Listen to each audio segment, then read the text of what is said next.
এই ট্রাইব্যুনালের জাজমেন্টের বিরুদ্ধে আপিল করে যে সকল বন্দী বিভিন্ন মেয়াদে বর্তমানে কারাগারে আছে তাদের মামলারও অনেক নজির স্থাপন করবে। এজন্য সুপ্রিম কোর্ট মনে করেছেন যে ফুল বেঞ্চে এটি শুনানি হওয়া উচিত এবং 7 জন জাজেসদের মধ্যে প্রত্যেকেরই উপস্থিত থাকা উচিত। সে কারণেই আগামী 6 মে এই মামলার শুনানির তারিখ নির্ধারণ করা হয়েছে। আপনারা জানেন যে আগামী কালকে থেকে মাননীয় প্রধান বিচারপতি, বাংলাদেশের প্রধান বিচারপতি, উনি ওনার স্বাভাবিক ছুটিতে থাকবেন, যার কারণেই 6 মে এই মামলার শুনানির তারিখ নির্ধারণ হয়েছে। আচ্ছা, আপনাদের এই মামলায় আপনি এর আগে যারা চিফ প্রসিকিউটর এই মামলা করেছেন আপিল বিভাগে, তাদের ভূমিকা ছিল একরকম।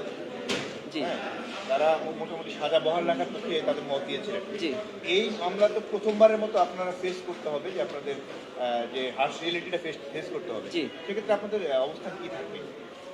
আমরা যতটুকু এর আগে লিভ গ্রান্টিং পিটিশনে এটিএম আজহার সাহেবের মামলার আইনজীবীর পক্ষ থেকে যে শুনানিগুলো উপস্থাপন করা হয়েছে তার মধ্যে ওনারা মোটা দাগে একটি গ্রাউন্ডই তুলে ধরেছিলেন, সেটি হলো আন্তর্জাতিক অপরাধ ট্রাইব্যুনালে ইতোপূর্বে যে জাজমেন্টগুলো হয়েছে সেখানে একটি প্রিন্সিপাল সেট হয়েছে, সেটি হলো এই ট্রাইব্যুনালে ইন্টারন্যাশনাল যে ডেফিনেশন অফ ক্রাইমস সেগুলো প্রযোজ্য হবে না। এইটির উপরেই ওনারা মোটা দাগে এমফ্যাসিস দিয়েছিলেন। আমরা বলেছি যে এই ম্যাটারে প্রসিকিউশনের পক্ষ থেকে কোনো আপত্তি নেই, কারণ হলো যে এটি একটি ইন্টারন্যাশনাল ক্রাইমসের বিচার করা ট্রাইব্যুনাল।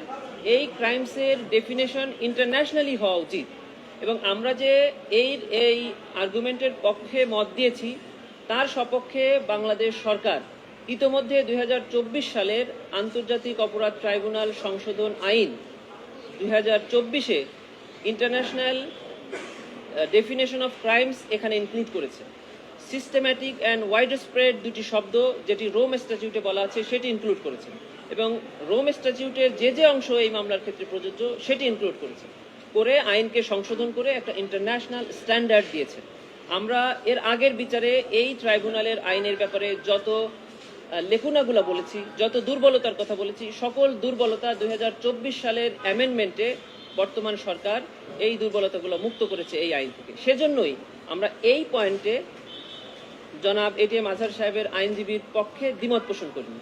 তবে 6 মে উনাদের নতুন কোনো আর্গুমেন্ট যদি থেকে থাকে যেটি আমাদের এই ট্রাইব্যুনালের পরবর্তী বিচার, পরবর্তী আসামিদের ক্ষেত্রে আমাদের প্রিন্সিপালের বাইরে যাবে, তবে অবশ্যই আমরা তার বিপক্ষে এবং আমাদের যেটি আমাদের গভর্নমেন্ট এবং আইনের জন্য প্রযোজ্য আমরা সেক্ষেত্রে দ্বিমত পোষণ অবশ্যই করব।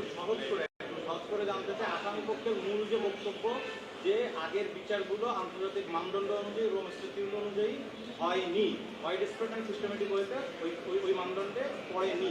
এখনকার বাদীপক্ষ মানে আপনারা ওকে তাই মনে করেন? হয়নি ওনারা বলেনি, বলেছেন যে অ্যাপিলেট ডিভিশনের জনাব কাদের মোল্লা সাহেবের মামলার জাজমেন্টে অ্যাপিলেট ডিভিশন বলে দিয়েছিল যে ইন্টারন্যাশনাল ডেফিনেশন অফ ক্রাইমস এই মামলার ক্ষেত্রে প্রযোজ্য নয়, এটা বলেছিলেন এবং এটাও বলেছিলেন যে এটা অ্যাপ্লাই হয়েছে কি হয় না এটা সাবজেক্ট না, সাবজেক্ট হলো এই আইনের ক্ষেত্রে এটা প্রযোজ্য নয়। আমরা মনে করছি যে এটা প্রযোজ্য এবং বর্তমান সরকার এই আইনের সংশোধনীতে এই শব্দগুলো ইনসার্ট করার মাধ্যমে এটা অলরেডি এক্সিকিউট করে ফেলেছে। অতএব এটা প্রযোজ্য নয় এই কথা বলার সুযোগ নেই।